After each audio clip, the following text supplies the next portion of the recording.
नमस्कार, अपना भागलपुर में आपका हार्दिक स्वागत है। कोरोना काल में स्नातक निर्वाचन में एमएलसी के लिए मतदान हो रहा है।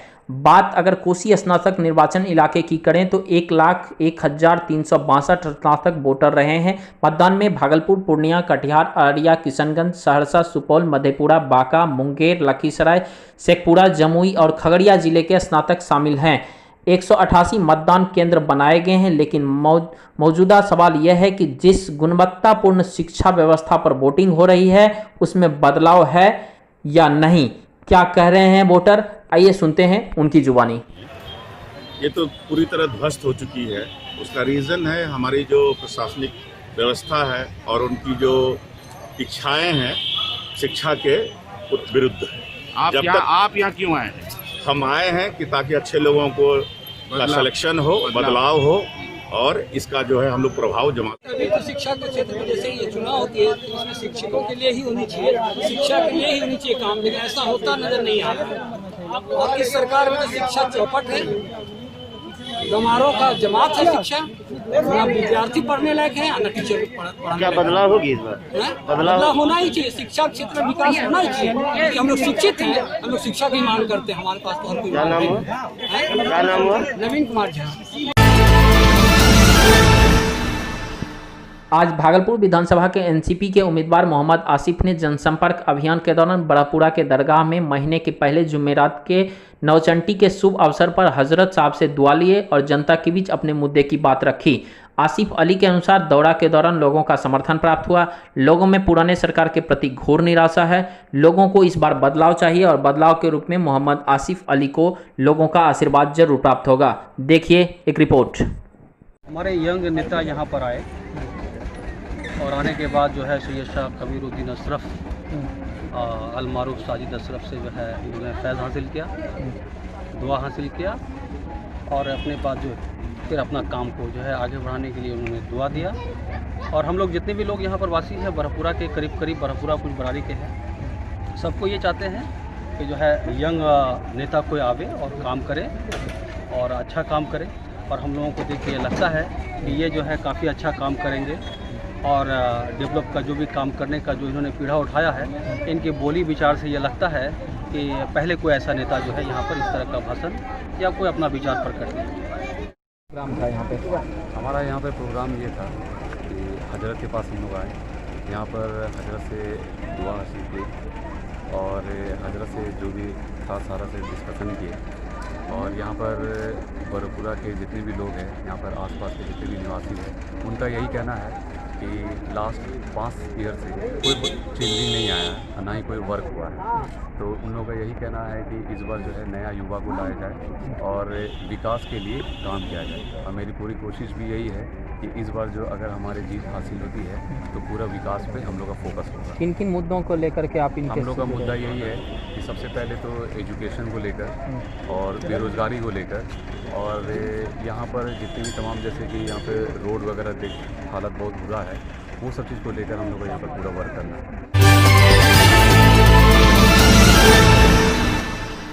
प्रधानमंत्री श्री नरेंद्र मोदी की सभा भागलपुर में होनी है। इस बाबत सुरक्षा की सारी व्यवस्था ट्रिपल लेयर में दुरुस्त कर ली गई है। मात्र 25,000 लोगों के लिए बैठने की जगह तय की गई है। 2 बजे पीएम का संबोधन तय हुआ है। 2020 के चुनाव में 70 साल के विधानसभा चुनाव के इतिहास में कोई परिवर्तन का असर दिख रहे हैं। प्रधानमंत्री के विजिट को लेकर एक स्पष्ट मानक तय है। सुरक्षा के जो भी इंतजामात किए जाते हैं वो बिल्कुल निर्धारित हैं पूर्व से। उसका ही हम लोग अभी यहाँ पर आकलन कर रहे हैं और जायज़ा ले रहे हैं जो तैयारियाँ की जा रही हैं ऑर्गेनाइजर्स के द्वारा। उस पर सुरक्षा संबंधी जो भी कहीं पे कुछ निर्देश देना हो रहा है उसको देने और देखने का काम हम लोग कर रहे हैं।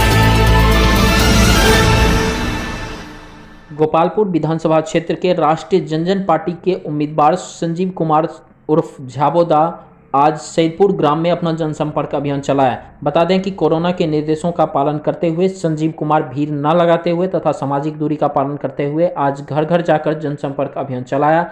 संजीव कुमार की माने तो इस बार जनता बदलाव चाहती है और उसे जनता का आशीर्वाद प्राप्त होगा। जनता पिछले सरकार के कामों को देखते हुए उनसे नाराज है। उन्हें इस बार नया चेहरा चाहिए। नए चेहरा के रूप में संजीव कुमार को जनता का आशीर्वाद जरूर प्राप्त होगा।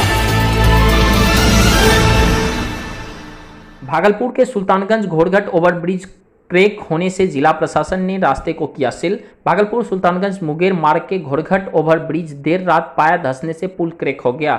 इनकी सूचना स्थानीय ग्रामीणों के द्वारा जिला अधिकारियों को देने पर जिला प्रशासन की बैरिकेडिंग लगाकर रास्ता को बंद कर दिया, जिससे किसी को कोई आने जाने की दुर्घटना नहीं हो सके, सुरक्षित अपना अपना घर लोगों तक पहुंच सके। वहीं घोड़घट ओवरब्रिज बंद होने से राहगीरों को बड़ाईपुर से खड़गपुर होते हुए तारापुर होते हुए सुल्तानगंज पहुंचते हैं, जिसमें राहगीरों को लगभग 60 से 70 किलोमीटर की दूरी तय कर सुल्तानगंज पहुंच रहे हैं, जिससे राहगीरों को काफ़ी परेशानी का सामना करना पड़ रहा है।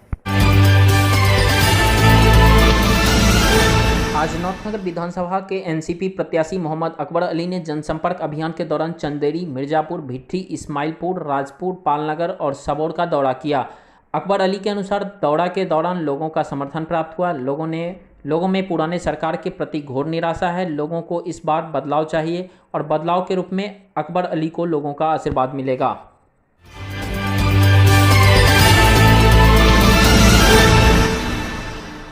खुद बीमार है अनुमंडल अस्पताल नौगछिया, घायल मरीज बाजार से लाते हैं दवाई। भागलपुर के नौगछिया अनुमंडल अस्पताल का बुरा हाल है। अनुमंडल अस्पताल पहुंच रहे मरीजों की स्थिति ऐसी है कि मरीजों को उपचार के लिए दवाई लाने बाजार जाना होता है। बाजार से दवाई लाने के बाद उनका उपचार किया जाता है। उपचार के लिए पहुंच रहे लोगों को तो अब कहने लगे हैं खुद बीमारी से जूझ रहा है इस समय अनुमंडल अस्पताल। मरीजों को उपचार से पहले अस्पताल को इलाज की जरूरत है।